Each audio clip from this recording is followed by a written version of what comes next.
There's something deeply wrong about a grown man crying in the back of a rideshare, especially when he has a kitchen knife tucked in his hoodie pocket. I should have trusted that first feeling in my gut, but $80 for a late-night ride was too good to pass up. I didn't know I was picking up a killer looking for one last audience.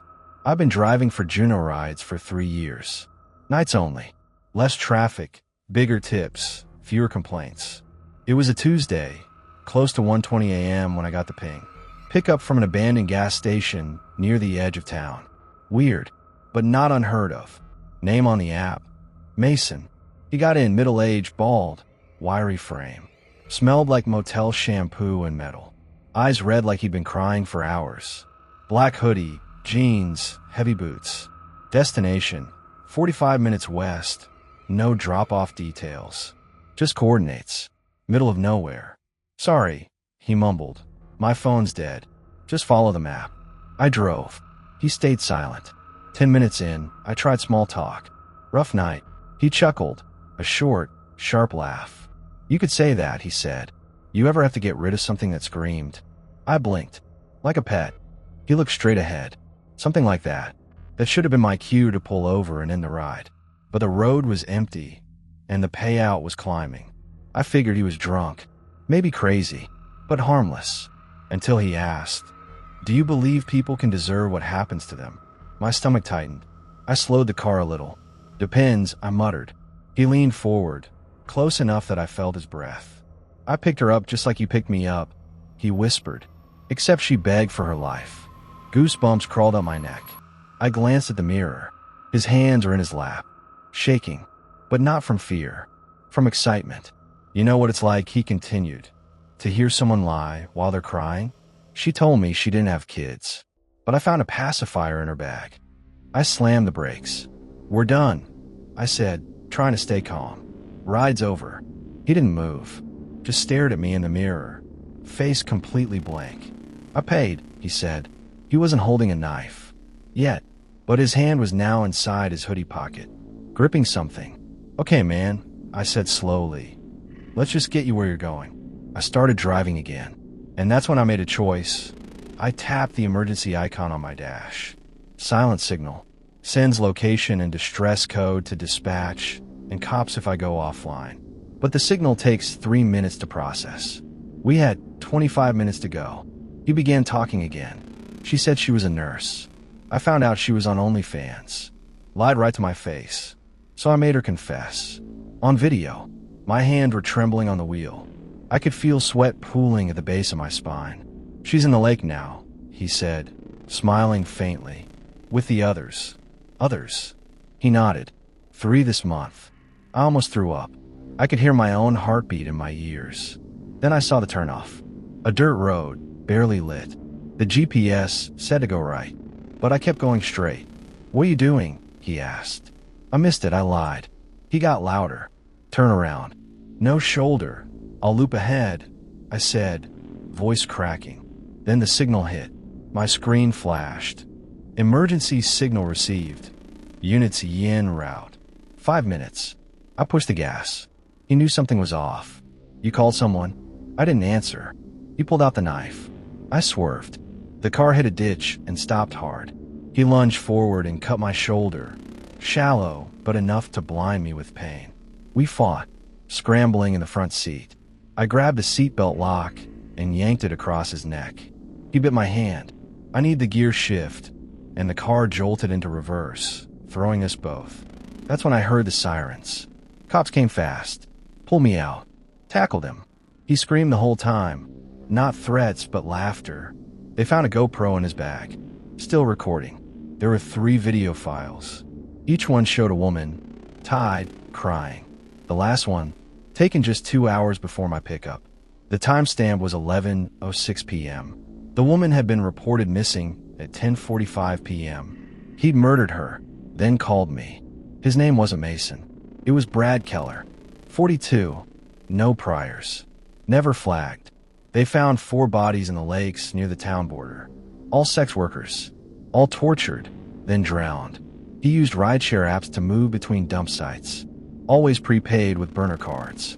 Changed his name every time. He was never tracked until me. I quit driving that night. Sometimes, I still hear his voice when I'm alone in the car. You picked me up, just like I picked her. People always ask, didn't you feel something was off? And yeah, I did.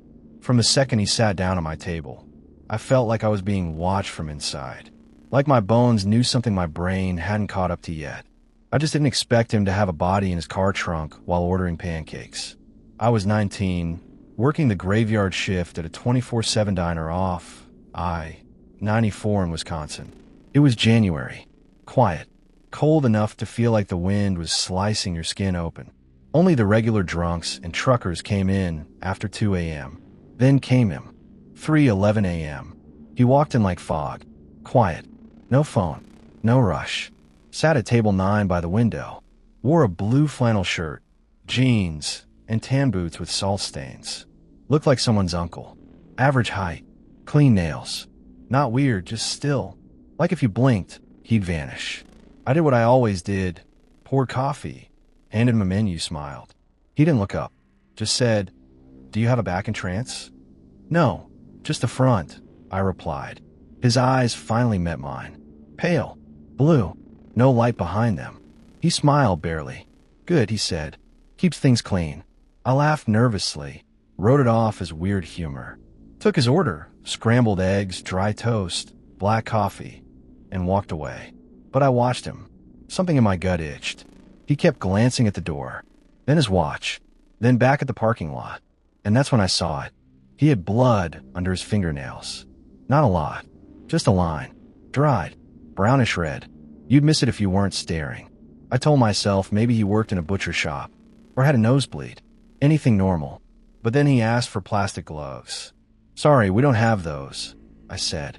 "No latex gloves?" he asked, like he already knew the answer. I shook my head. He smiled again, looked at his watch. "It's okay. Won't need him long." I went to the back, pretending to refill salt shakers. Heart thudding. Something was wrong. This guy was off. I couldn't shake it. So I did what any dumb teenager with a true crime obsession would do. I walked outside. His car was a gray Chevy Impala, parked under the only busted light. I walked past casually, holding an empty coffee pot as an excuse. Then I smelled it. Metallic. Sweet. Rotting. The trunk was slightly ajar. And inside, I saw fabric. Torn. Red. And something that looked like a human arm. I backed away slowly, nearly dropped the pot. I couldn't breathe. I knew I had to call someone. But when I got back inside, he was gone.